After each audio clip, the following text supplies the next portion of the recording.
Good afternoon to you. This is Andrew Max from Payload, and with me today is Max Arshavsky from Zenno. Max, introduce yourself, introduce the company. So Zenno is an aerospace company based in New Zealand. Our objective is to really make satellites much more agile than they are at present. We rely on fuel-free, safe, clean electromagnetic engines. We enter the market through the point of formation flight, safe rendezvous, and docking.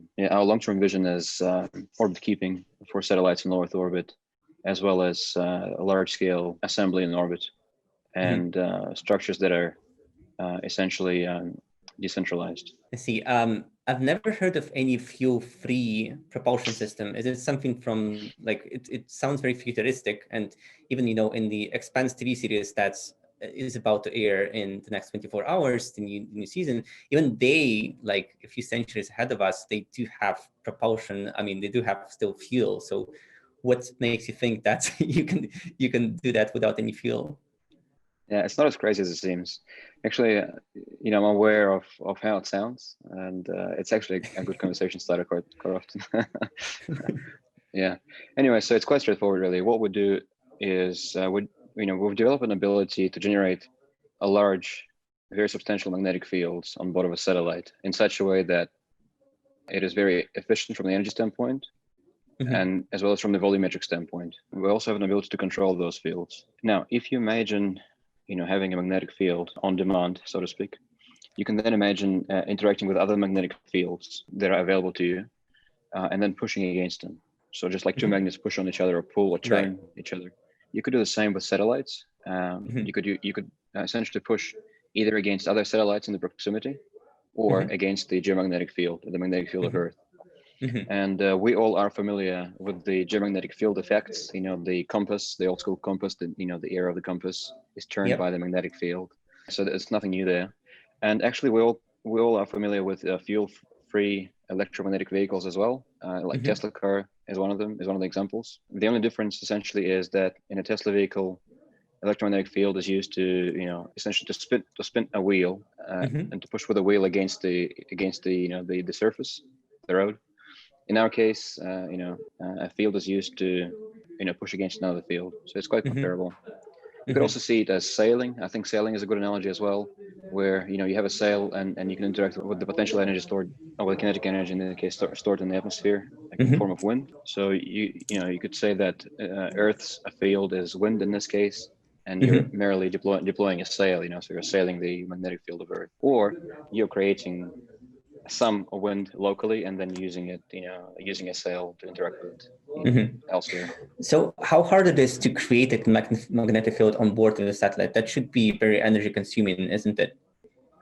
Yeah, historically it has been, but new technology that has become available recently essentially allows you to achieve very high magnetic field densities, huge magnetic dipole moments at almost no cost. I mean, superconductivity is the solution. The problem has been essentially to do with managing the superconductors in space. But we've cracked that, we've tested that, patented that, so we're now very excited about the applications. And I might assume that you have to be in a certain proximity to the Earth in this case. So how far away could this satellite be to utilize this propulsion technology, in a sense, to be able to move to the reasonable distance? Look, you have to be, the closer you are, the better. Essentially, the force is inversely proportional to the separation distance to the power of 4.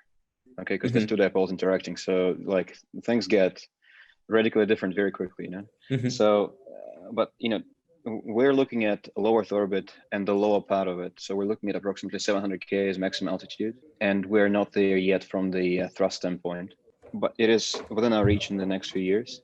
But what we have done so far is we've developed sufficient tech to work on close proximity operations and formation flight and docking, rendezvous, all these things. So essentially, satellites interacting with each other when they are separated by a certain distance, something on the order of tens to hundreds of meters. You touched upon that already, but what's the ideal use case where your technology basically enables something that is not, possible with the traditional gas thrusters or chemical propulsion modules? Like, what's the ideal best case where your technology will be the enabler or something new? Is it long term, Andre, or is it short term? Let's make it both. I'll give you two different answers.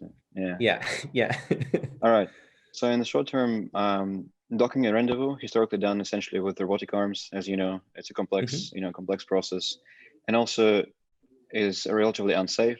Like bumping into another spacecraft in space is not a good idea. It's done conventionally with fuel-based thrusters as well, which create residue sits on the spacecraft themselves, or if it's charged, charged particles that are also not suboptimal. Electromagnetic rendezvous and docking essentially eliminates all those issues and is inherently safe, just like two magnets are, ensures automatic alignment, ensures detumbling, easy to control, really, it's like impossible to bump into each other, and it can be fully automated. Essentially, we're working on this currently with a US partner, they're funded by the government. I think that would be route to market for us. On the horizon, this I would say is the most exciting application. And when I say on the horizon, it's like in the matter of next 18, 24, 36 months or so on the market, functioning. You could also look at, attitude control for larger spacecraft.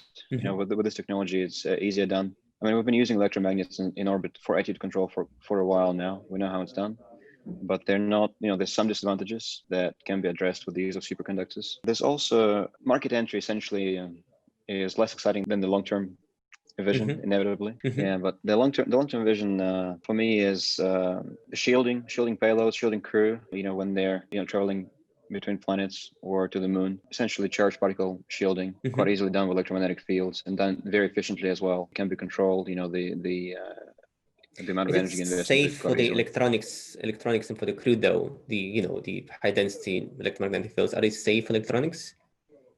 Yeah, no problem. So, I mean, we're on our tests, and we have been for a while. You also have to keep in mind that it is also possible to do passive shielding. That's easily done as well. So if a problem at all, then you can always do passive shielding at any time. There are some issues, of course, but mostly with technology that I don't really see use case anymore for in space, such as, I don't know, like if you were to go with a VHS type, and try to have that near an electromagnet, that wouldn't go very well. And tell me a little bit about the business side of your company, like short term to midterm. What a customer would see like as a potential use in their projects? Would it be like a module that they can integrate in their satellite? Would it be like a service, or how it's going to work?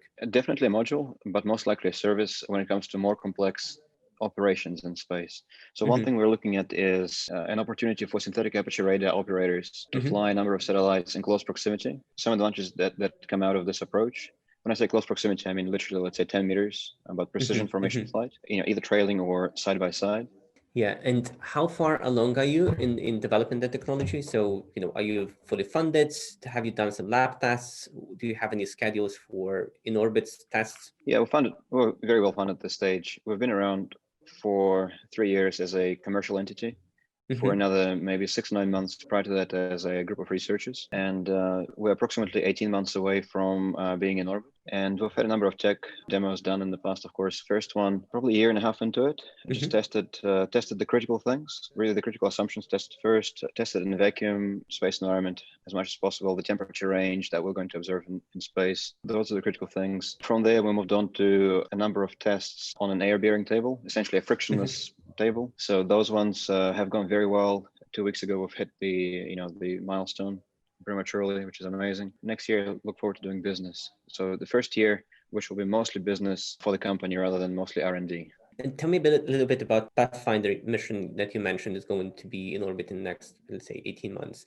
Like what you are hoping to achieve with that, and what kind of, what would be a success of such a demonstration? Yeah, we're thinking of flying a CubeSat-based mission.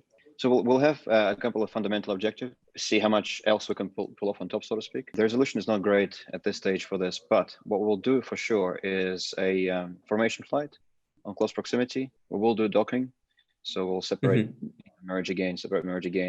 We'll demonstrate. Wow, wait a second. That's within the CubeSats that you're going to launch. Like you'll be like separating into pieces, then join them together.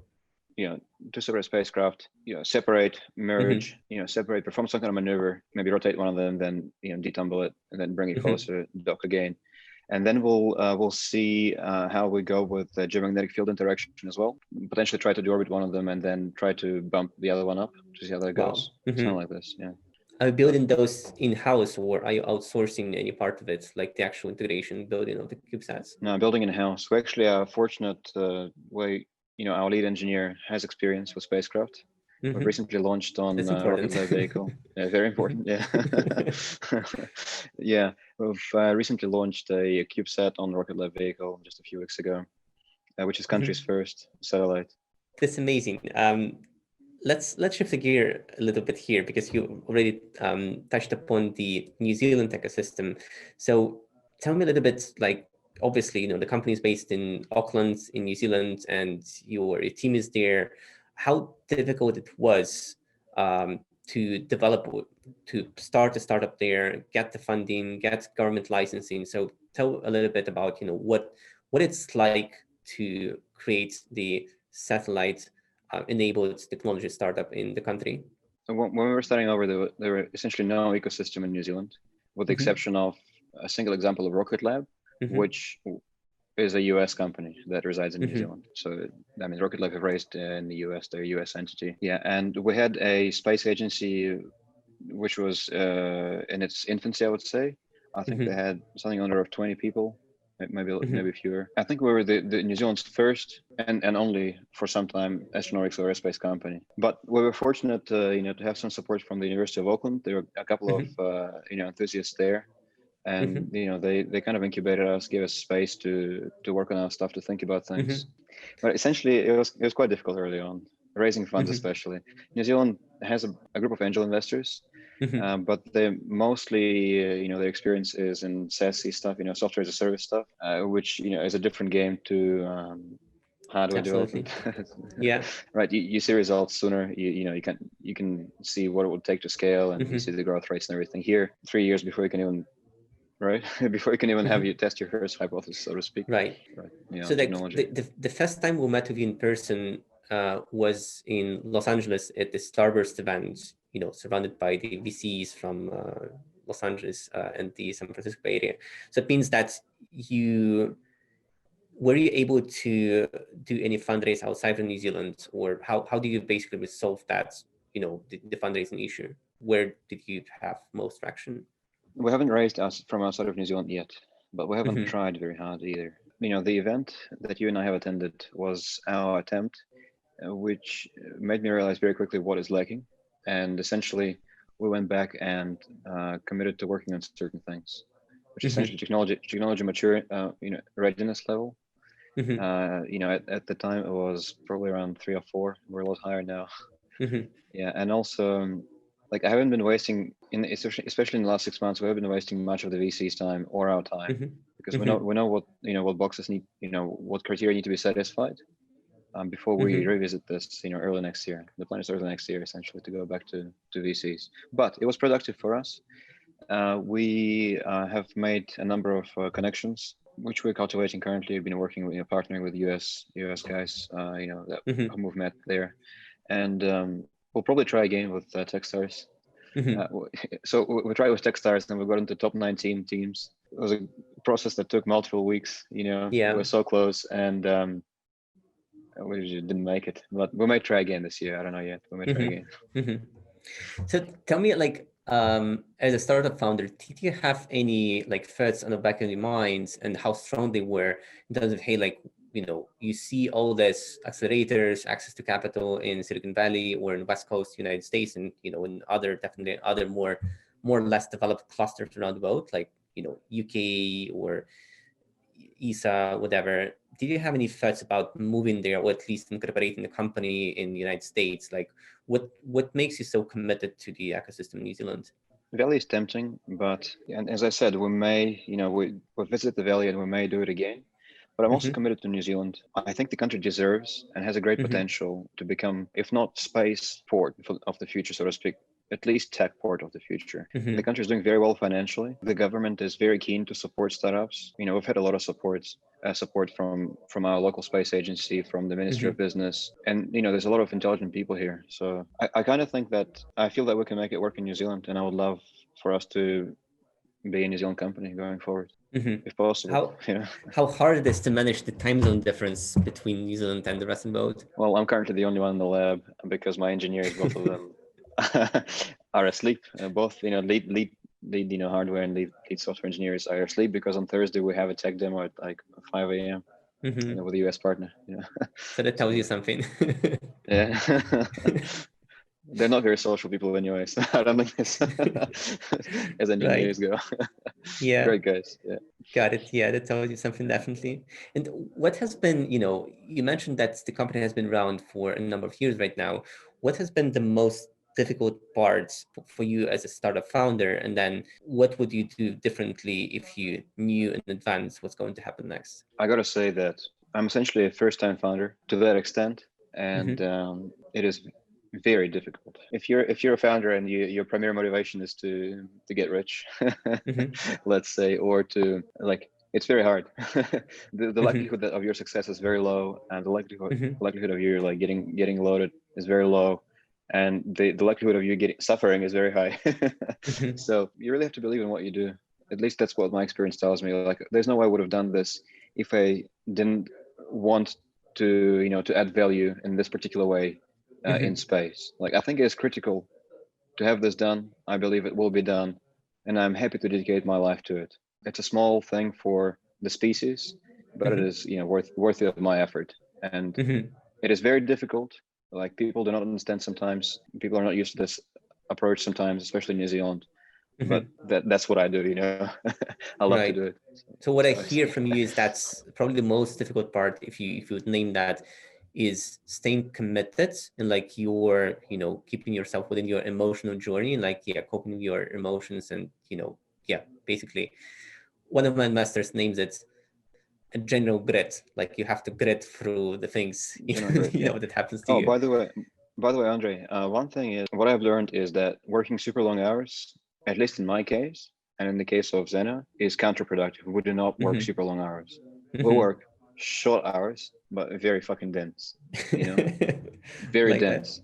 We do not sleep in the lab. We do not probably no more than 8 hours of very productive work per day, maybe even less, but it's very committed work with fresh mind and with huge enthusiasm for it. I never encourage working over the weekend or working late. That's not my approach. And it's been good to us. It was scary. It was really scary because that's not what people say.